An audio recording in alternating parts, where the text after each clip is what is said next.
Bonjour, alors aujourd'hui je vais vous parler d'un sujet totalement différent de ceux que j'aborde habituellement. Il y a quelques jours, j'ai posté sur Crudivore un article qui parlait des cadavres dans les cimetières qui ne se décomposent plus. Apparemment ce serait dû à l'absence d'une bactérie importante. Et pourquoi il n'y a plus cette bactérie? Peut-être que maintenant les humains ils se nourrissent avec une alimentation qui est trop stérilisée, ou alors peut-être que les bactéries du sol n'ont vraiment pas envie de nous manger parce qu'on est dégoûtant. Sur internet, on est nombreux à penser que les cadavres se décomposent de manière anormalement lente, parce que l'humain, maintenant, depuis l'ère industrielle, il consomme beaucoup trop de conservateurs. Et les conservateurs alimentaires, ça donne pas du tout faim aux bactéries de décomposition du sol. Alors là, par exemple, si on déterre un cadavre qui a été enterré il y a 30 ans, il aura l'air d'avoir été enterré il y a une semaine. C'est un peu affolant. Alors les conservateurs, c'est des additifs un peu toxiques qui sont rajoutés dans l'alimentation pour permettre aux industriels de faire des économies. C'est pas là pour nous empoisonner, c'est juste fait pour leur faire gagner de l'argent. Et les conservateurs, ils sont dans les plats industriels, donc les plats préparés, les plats qui sont pré-cuits, etc. Et ça fait des années que j'en mange plus. Bon bref, on se retrouve avec un problème de cadavres qui ne se décomposent plus dans les tombes. Ça peut poser problème dans les cimetières quand il y a par exemple des tombes familiales, bon, quand il y a l'arrière-grand-père qui a été enterré depuis des dizaines d'années, qu'après on rajoute la grand-mère et puis les autres de la famille qui suivent au fur et à mesure qu'ils meurent. Ben en fait, quand les cadavres qui sont au fond, ils se décomposent pas, c'est un peu problématique pour en rajouter d'autres par-dessus. Et on se demande si les cimetières, est-ce que c'est encore viable, si c'est encore d'actualité. Est-ce encore raisonnable à notre époque de vouloir garder les défunts dans des cimetières? Parce qu'il n'y a pas de place dans les cimetières pour tout le monde, on est trop nombreux. Bon, déjà, les places au cimetière, ça se paye, et ceux qui veulent pas payer la location, ben, ils se font incinérer. Bon, pour ceux qui me connaissent déjà, vous savez que je suis hyper écolo, que je suis contre l'hyperconsommation. Et par exemple, pour ce problème de cadavres, qu'est-ce que j'en pense? Ben, je vais encore vous surprendre.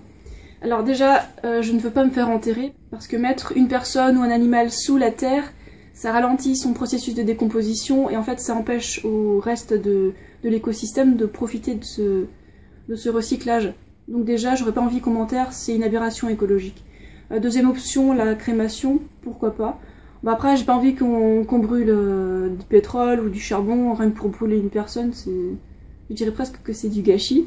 Et pour pousser la logique un peu plus loin, parce que bon là on est dans la pensée, dans la réflexion, alors ce qu'ils faisaient au Tibet à l'époque, dans la Masrie ou au Tibet en général, quand il y avait des morts, ben, vu qu'ils ont quasiment que des rochers là-bas et assez peu de forêt, parce que là-bas ils ont quasiment pas de bois pour brûler, donc utiliser du bois pour brûler quelqu'un qui est mort, c'est du gâchis là-bas.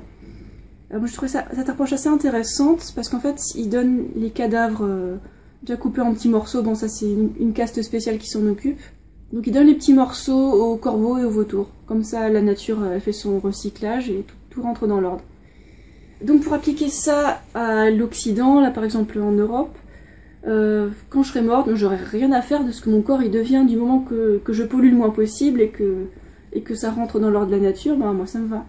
Donc par exemple, ça me dérangeait vraiment pas que mon corps, que mes muscles et tout ça, s'ils soient donnés aux chats. Après il y a encore une question qui se pose, c'est est-ce que le corps humain serait adapté à l'alimentation des chats? Moi je pense que oui, mais il faudrait que l'humain il soit pas toxique. Vous vous êtes tous déjà demandé par curiosité hein, quel est le goût de la chair humaine. Alors moi j'aurais vraiment pas envie de goûter parce que c'est gore. Ouais c'est gore ce sujet aujourd'hui, hein. Je suis désolée. Mais c'est des petites réflexions et j'ai envie de partager, donc voilà. Alors il paraît que les humains cannibales, quand ils mangent de l'humain, bah, leur peau elle pue après pendant quelques jours, je crois pendant 24-48 heures, ça pue, c'est immonde. Et donc en fait ça puerait parce que l'humain est toxique. Et pourquoi l'humain est toxique? Bah, c'est parce qu'il mange pas ce qu'il est censé manger. Et à mon avis actuellement avec l'ère industrielle c'est encore pire qu'à l'époque. Parce que maintenant il y a des préparations alimentaires industrielles qui sont bourrées d'additifs, bourrées de choses qui ne sont même pas censées se manger. Et donc ça c'est encore plus toxique que l'alimentation omnivore de l'époque. Si on étudie l'anatomie comparée de l'humain par rapport à d'autres animaux qui sont carnivores, omnivores, herbivores et frugivores, on se rend compte que l'humain est frugivore, c'est-à-dire fruits et légumes, ainsi que graines et noix et une toute petite proportion de produits animaux.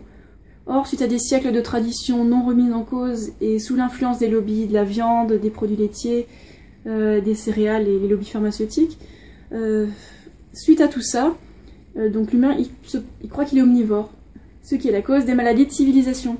Les humains qui mangent des produits animaux ont des mauvaises odeurs corporelles et en plus en mangeant des produits animaux ils augmentent leur risque de diabète, de cancer.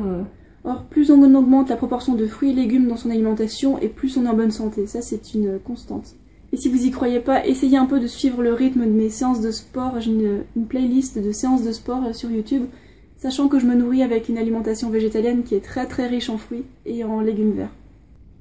Et vu mon alimentation, je n'ai pratiquement pas d'odeur corporelle. Alors, vous avez certainement trouvé cette vidéo un peu bizarre, mais osons, soyons courageux. Et vous, qu'est-ce que vous voulez qu'on fasse de votre corps une fois que vous serez mort? Il n'y a pas de raison que ce soit un sujet tabou, parce que l'environnement, c'est vraiment une question importante actuellement. J'ai pas fait cette vidéo pour perturber qui que ce soit, je voulais juste lancer une réflexion comme ça, la réflexion du moment. Alors maintenant, je vais manger ma mini banane, et je vous dis à très bientôt pour d'autres vidéos. Ciao! Oh, elles sont trop bonnes les petites bananes. J'ai trouvé en promotion en Allemagne hier. C'est hyper rare de voir des mini bananes en promo. J'ai de la chance. Miaou. Miaou. Bibi. Viens ici. Viens. Alors absinthe. Quand je serai morte, tu me mangeras? Bon, ça me dérange pas, hein, je m'en fiche. Bon, du moment que je suis utile. Ah mais il y aurait comme des chances que tu meurs avant moi.